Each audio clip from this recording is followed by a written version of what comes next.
Hey everyone, we are back. I am Audrena. And Angela.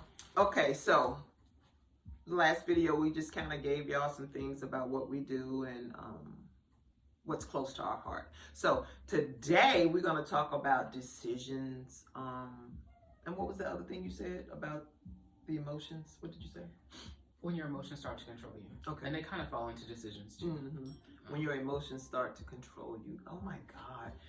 When your emotions starts to control you, you make some of the craziest decisions ever. Like, seriously. Just yeah. But in the state of emotion, you're not thinking clearly, you're not logical, you are not thinking about consequences, you are, and because there's so many emotions too. It's sadness, it's depression, it's anger, it's frustration. It's so many different things that you could be going through, and the decision is led by whatever that is. If I'm angry, I'm making snap decisions. If I'm depressed, I'm making the wrong decision because maybe it's a love decision, or maybe it's, so it's like, how do you get out of that? Right. And so the other part to that, spiritually, I got to come in with some spiritual stuff. The Bible always says, stand still, peace be still, and just allow, God's peace and love to kind of guide you and direct you. But God, doggone well, sometimes we don't do that. Majority of the time we don't do that. We don't allow that spirit of peace to come in. I gotta make a decision right now. And I think guess what? It. That's what we do. Right now. Right now. now. But I also think it's the right now. Right. Because some decisions don't have to be made right now. Right. And because we're in that emotion, we want to make that decision right then. We don't take the time to allow ourselves to calm down and come back out of that, whatever that is that we're in, to think through the decision before we make it. Right. But when we make the decision, it's almost immediately that we know that it was the wrong decision. Right. So it's like, okay, if I just waited 2 hours, let the tears dry up, let the anger kind of subside, and really think through this whole process clearly, to understand that I'm angry, but I'm honestly not angry at you. Right. I'm not angry at this situation. Maybe I'm angry at me. Now, and I need to get out the way. Right. Now, so I'm going to give a scripture on this, which I think it fits so appropriately for what we're talking about. Now, Galatians 5:16, it says, for the flesh desires what is contrary to the spirit, and the spirit what is contrary to the flesh, so that you cannot do the things that you would. But if you are led by the Spirit, you are now not under the law. So basically right here, the Spirit telling you, you know what, girl, just calm it on down. But that flesh say, no, you go ahead and make that decision, and you stand on the decision that you make. And it causes so much disruptions in our heart and in our life. I'm going to tell you right now, I had a bad decision that I made some years ago. And part of me was like, okay, you know what? It had something to do with a relationship. And so instead of me actually praying and asking God, was this the person or was this the one? I listened to the things that he told me. It sounded good. Yeah. Right? He said what I needed him to say at that moment in my life. And as he said those things, I believed it. So my decision was like, that's it. Come on, that's it. That's it. Oh, he won. Oh, that's it. Yeah. I'm going with this. And I found myself in that relationship for years. Thinking, okay, if I had never made that decision. If I had prayed. Yep. And that's the crazy part. I was in a safe place before I met him. I was in a good place. I was detoxing from some other things that I needed to deal with. And so that's how the devil works. Ain't that how he work? That's how he works. Oh my goodness. That's how he works. Like, it's whatever we long for, whatever we feel like we need, whatever is missing at that point in our minds, because it's probably not even missing. Right. In reality, it's not missing. Right. But he brings it. That and it talks right. And it looks right. And it fits right in the package. And, this is what I was asking for. But we never consult God about it. Exactly. Because the devil's going to bring you exactly what you want. Baby. It's going to be fine. Ooh. It's going to be tall. Ooh. It's going to have some nice shoes on. Ooh. His teeth going to be good. straight. Look. You know what I'm saying? Like, my God, smell today, good, look good. Nice car Right. that's probably borrowed from Right. somebody else. Yeah. Nice apartment that he's house sitting for. Right. All those things are going to be great Right. for the first 30 days. Right. You know what's so funny? God is hilarious. When I moved here, and moved into my place, I found my old diary where I asked and prayed to God about my husband to be.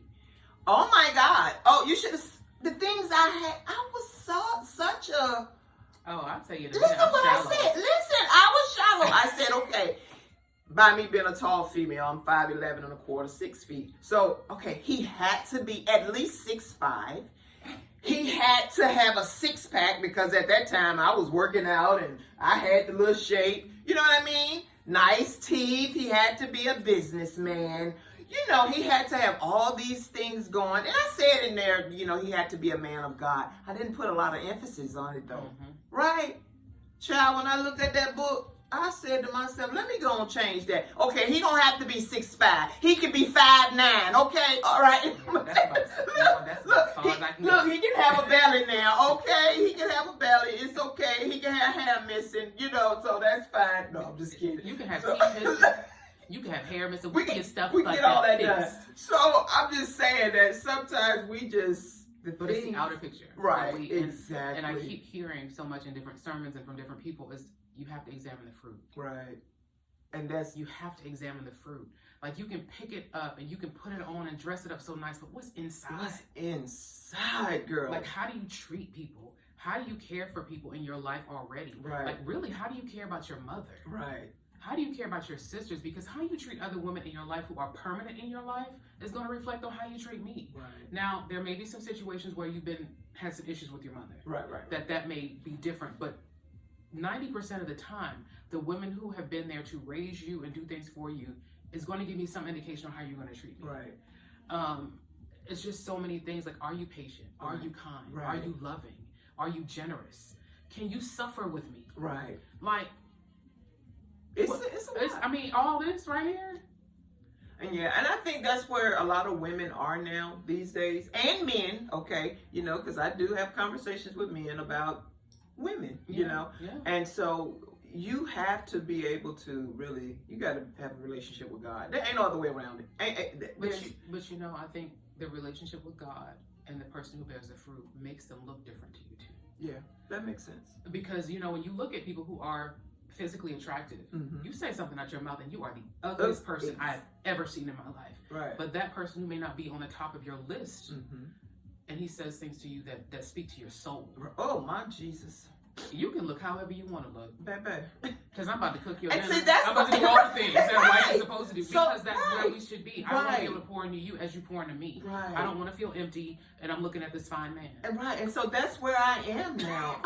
You don't have to, as long as I can look at you.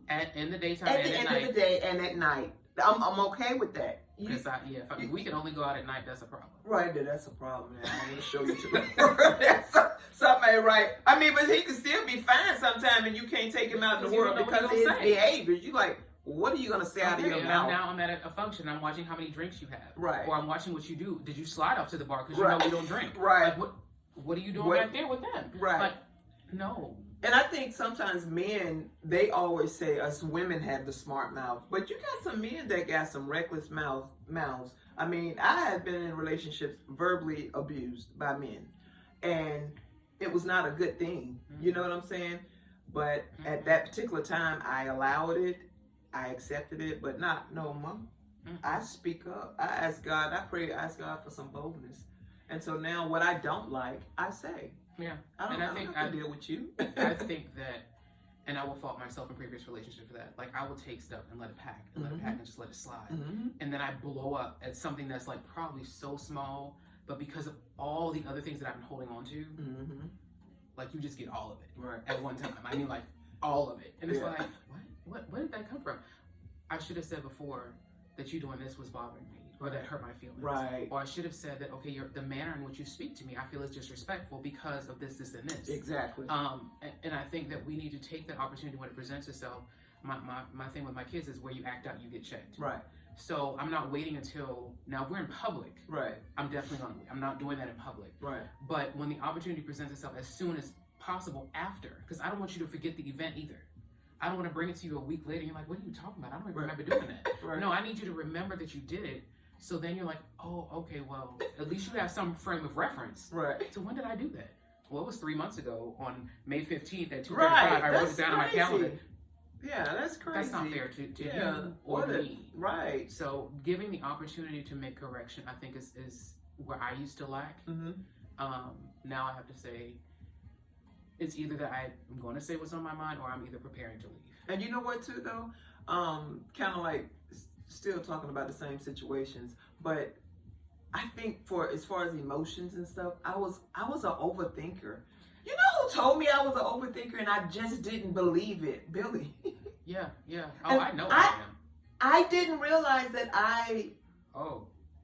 and then I ended up with one that drove me crazy. Isn't it funny how people will do stuff, or they'll say you do stuff, and it irritates them, and you meet somebody else who does it to you, and it's like, oh my God, is that what I was doing? Right. That's horrible. Like, stop doing it. No. Oh, you don't like me? Oh, why you don't like me? Right. Am I too tall? Oh, I don't have. What are you talking about? Right, like What?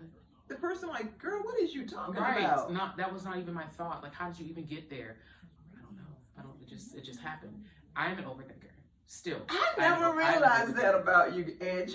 Because I'm quiet about it. Yeah, I'm not. Listen, you so quiet sometimes it's scary. Yeah, I'm very quiet because I know what it is, one, and I don't want people to be like, what's wrong with you? Right. But I'm bad. Like, I have got the whole scenario. I got 3 and 4 different conversations. If it goes this way, this is what I'm going to say. If it goes that way, that's... Oh, yeah. For real, Angie? It's oh, my bad. God. Hey, Like, y'all I just have found out worked something it about out. her. I didn't have no... Oh. I'm so sorry. No, I'm just kidding. Yes, I have worked the whole situation out in 3 or 4 different ways. Like, okay, well, why didn't you call me back? Well, maybe you're busy, and I shouldn't respond. I should just let it go. You'll respond later. Oh, but then maybe you're busy and you didn't want to talk to me anyway, so then that's why you didn't respond. And then, yes. No, I'm just kidding. But that's how I can help people. Right. I know, like, I have to stop myself. Right. Like, you know what? It's not even that serious. Right. Like, if they'll call you, they'll call you. Why are you worried about it? Right. Like, what difference is this going to make? How does this play a value in your life? And that's where I had to put a lot of things as what value does this add? Right. Is this phone call going to add value? Right. Is this phone call going to help you with your purpose? Right. Is this phone call going to help you help somebody else? Mm-hmm. Once those questions are answered for me, right, I got to let it go. Right. Because I literally am at step 2, like, this is the second scenario. Right. No. And that's good. But I have to ask myself those questions because I know I can go all the way, and I'm at the point where we got 4 different responses and we're ready. That's it. What you gonna say? Because I'm ready for you. Anything you can say. But you know what? I'm at that point where like if somebody called me and I really don't want to be bothered with them, I won't answer it because I know it's something about that person.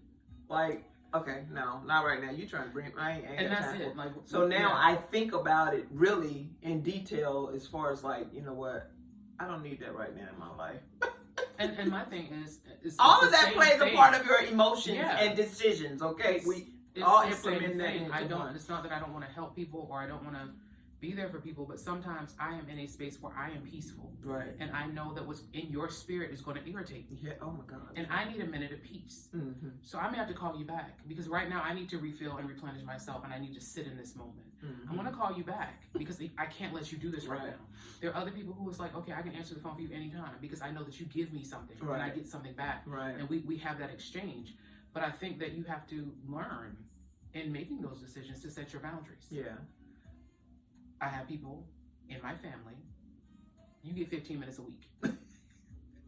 And if you don't use it, it does not keep adding up. Right. It starts over the next week. And if you don't use it, it's gone. This is not coming back for you. It is up to you to take. But I get it. You're trying to protect your peace, and there's nothing wrong with that. We as women, we really have to do that because we carry so many things on our shoulders. Yeah. So if we don't protect that, then you'll find yourself in the bed rocking back and forth and probably need some drugs or, you know what I'm saying? I don't want to be mean to anybody or like cut anybody off, but I have to protect myself in the process. Like I have to know where I am and what I can emotionally handle. Right, exactly. Like I may not have the bandwidth right now because who knows what I'm dealing with throughout everything else. True. I may have had a tough case and like I can't right now. I need a few minutes to just process and let that go. Yeah. So you have to be able to say, okay, do I have the bandwidth? Do I have the ability or capacity to handle this person right now? Right. And I may call you back 2 days later because I still have all that whatever on me. Right. Not that I don't love you. You know, for me, sometimes when I look back over my life on some of the decisions and different things I made, you remember when we were like really in the world and we used to, you know.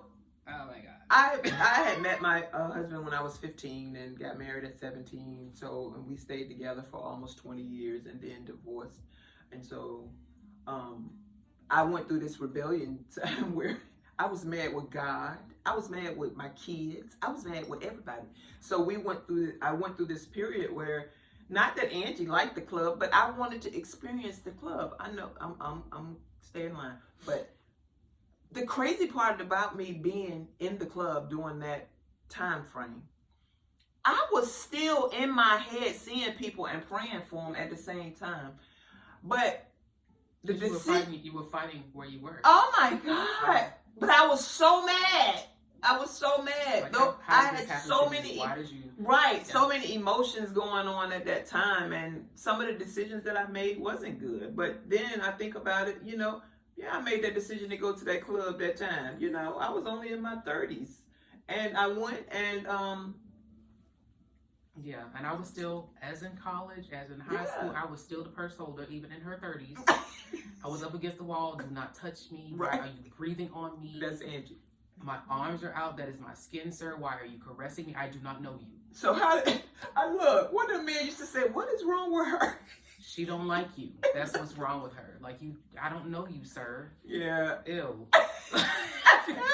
But that's just her personality. Either you're going to like it and love it or you're not. I don't, it never was my scene. Right. But I would go with you because I didn't want anything to happen to you either. Right, I know. Because it's like you understood my pain at that time. And that was some pain. You know what I mean? Because, well, I mean, I saw part of it too. Yeah, so. And I'm like, you know, then finding out that you were married so young, and I was like, she's living her life. Like, she never got this opportunity. You had children young. So I was like, she didn't get to let her hair down. Yeah. And so you know, having that experience. What they used to call me, Pocahontas. Oh yeah, I remember the straight hair. The straight hair and the thing. Yes. You could tell. Yes. Yes. But anyway, thank God for deliverance and setting me free. But again, it's a season. Yeah, and you were still battling in that season, and you had to figure that out with God. Right. And I'm so glad that when I look back over my life, man, I see what those older women, the women of old, when they be like, when I think about the goodness, you know what I mean? All the times that he never took his hands off. Jesus. Like, you always had your hands on me. You always had your hand, even and you say going to the club. My stuff was not going to the club, and I'm gonna keep that where it was. We know. But even behind closed doors, you never took your hands off me. Yeah, girl. You never let me fall. You never let me be harmed. Because I would have been at a house party. Like, that would be my thing. Right. But unfortunately, it would have been a Q party or something like that. When you talk about college parties back then, they was doing some stuff. Right. So who knows when I would have ended up at the wrong place at the wrong time, with nobody to protect me. Like, friends drunk.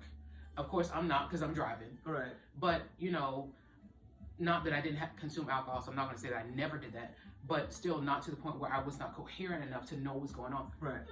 They're all drunk. Right. I mean, literally everybody in the party. I believe it. So, what could have happened to me could have been the same if I was just as intoxicated as them, because you don't know what you're doing. Yeah. Even though I'm trying to tell you no.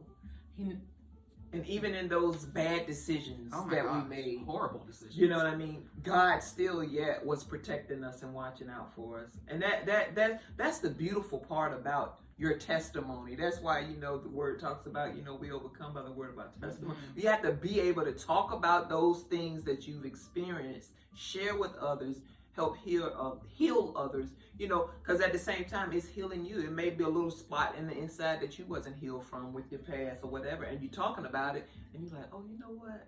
Man, that feels so good. I'm so grateful to God. So, you know, I'm just, I think this season too, you know, I've been having a lot of gratefulness about things, and that's just part of life, though. Just being great. Well, all of us aren't grateful. It should be a part of your life, where this season of just being grateful for the things that you have, or because I mean, even the things that you don't have. Right. Because I have been in a situation recently where I was probably going somewhere I shouldn't have gone. Mm-hmm. The person was like, well, no, I'm not going to be there. I said, Lord, that was you. Right. Because I knew I shouldn't have been going anyway. Right. I was like, that was you. I said, Right. look at you. Yeah. Look at you trying to keep me. Look at you. And I was like, because I've been on a good path. I've been in a good space. You have. And that would have been my detour. Right. And I was like, oh, I see you funny. Yeah. You're so funny. Okay, well, I'm going to let that go. Yeah. And so it's just like things that you typically wouldn't pay attention to. Right. That you see as you try to grow and be better and stay on that path that you know is going to get you to where you want to be. And spiritually, you have grown a whole lot. Yeah. I would agree with that. Yeah, you have grown a whole lot. In how you talk and how you present yourself. I'm godly proud of you. I say that almost in every video because sometimes we need to hear that from one another. Because, naturally, life is hard. Spiritually, life is hard. And so when you compile the two, it's like, it feels like a weight, but at the same time, because of who you are. Mm-hmm. And I tell a lot of people, I'm a confident person. However, my confidence comes from God. Mm-hmm. Absolutely. So when I do walk, I walk with my head up now. And at one point in my life, my self-esteem was so low that it caused me to make crazy decisions about who I was and some of the things that I was doing. But now, I do, as a woman, I can honestly say I do have those moments of low self-esteem, mm-hmm. especially if it's areas that I'm trying to change on the outside that it's hard to change. Mm-hmm. Like most women, that had children, we hate our stomachs. Oh my gosh. That's like one of those things that like, oh my God, I'm grateful for my children, but if you could just... Right. Why didn't I have the snapback? Right. Why? Some people have it. Why didn't I get it? Right. Why didn't I get it? Dadgummit, and I'm a good mother, Yeah. But, but I'm grateful that I am able to, walk with my head up and just know, because I know whose I am. Mm-hmm. And that makes the biggest difference. Oh my gosh. When you know who you are and what kingdom you belong to, baby, you can't tell me nothing. You can't tell me nothing about God or what he won't or can't do. You understand what I'm saying?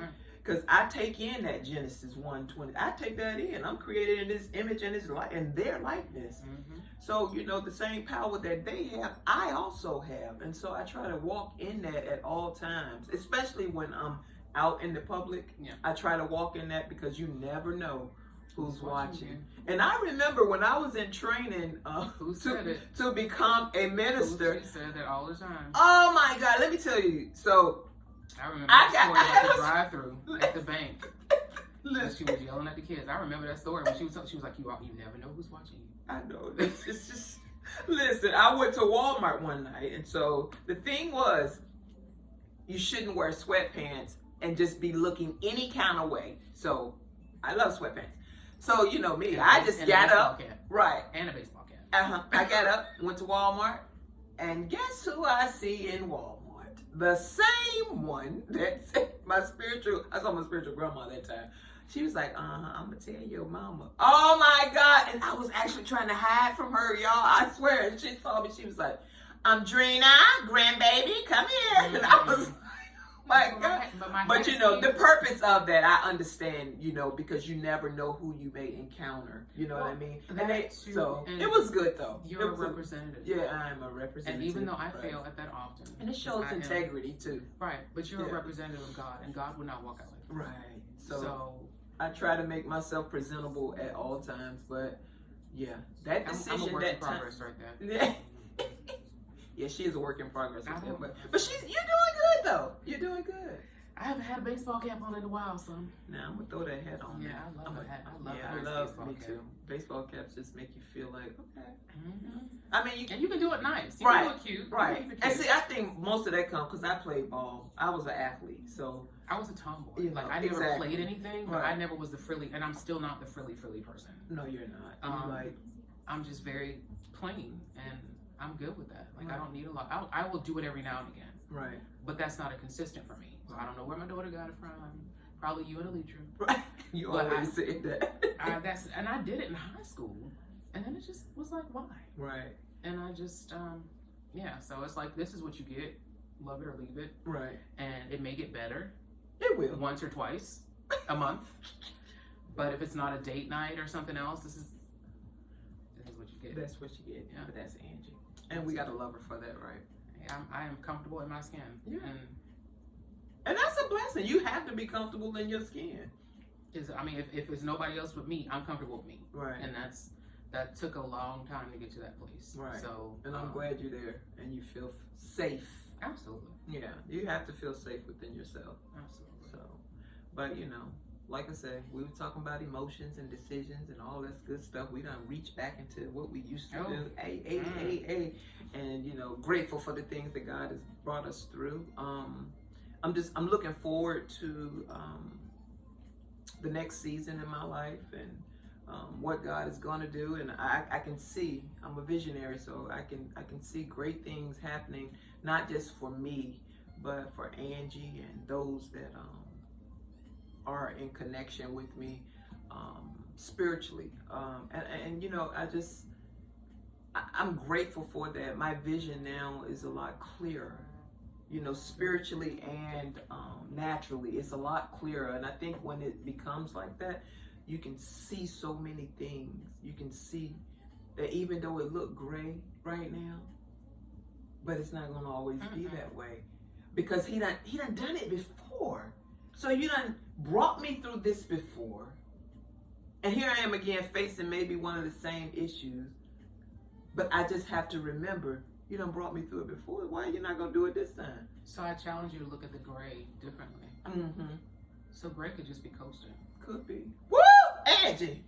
That'll preach. So it's not white. Right. And it's definitely not black. Right. But you're in the middle. In the middle of it. So that's good. Why is that a bad thing? Right.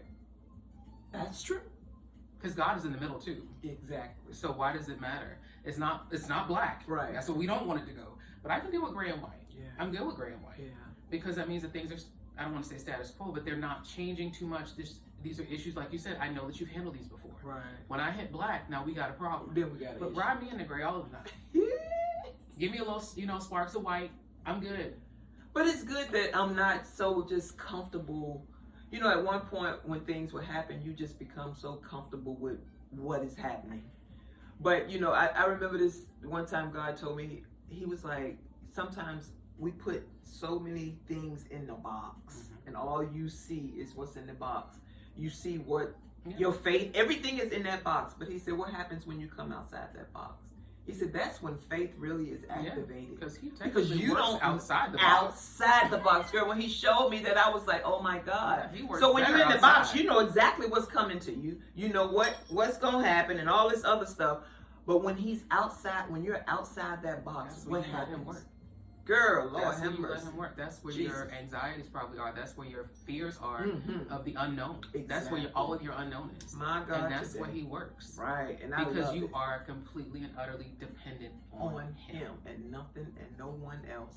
And that's where God wants us to be for this season of our lives. Because if we continue to be dependent on him, guess what? We'll take him into that next season knowing that no matter what it looked like, God got our back. So I encourage you today to make the decision and use wise emotions and allow God to come into your life, do what he needs to do, and keep it moving. Try not to focus on the gray, like Angie said, because you could be just coasting.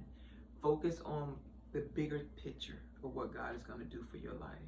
Anything you want to say? I would just encourage you to realize that your independence comes in complete and utter dependence on God. You won't find yourself any more independent than when you give it all to him. Girl, my God, today, that's good. See, that's why I love her. That's why we friends. We like opposites, really. We really are. We are. And that's I love that. I love that about her. And we 20 some years plus. Yeah. And yeah, grateful to God, right? You know what I'm saying? We really are. Yeah, absolutely. I understand her. She understands me. I don't try to change her. She don't try to change me. She is who she is. No judgment. No nothing. God is good. Absolutely. This was a great session. So prayerfully, you got something out of it. We thank you for watching. And we'll just continue to post. Well, we're going to be like 2 weeks behind. Little sabbatical here for this one. Yeah, sabbatical. Keep working. So, but God bless you. You guys have a wonderful Thanksgiving. Absolutely. And we will just be thankful. Yeah. You know, don't put all that other stigma to it, whatever, people, Thanksgiving. Just be thankful that you're still here and that you can be with your family and friends. Absolutely. All right. God bless you. Take care. Have a good one. Peace.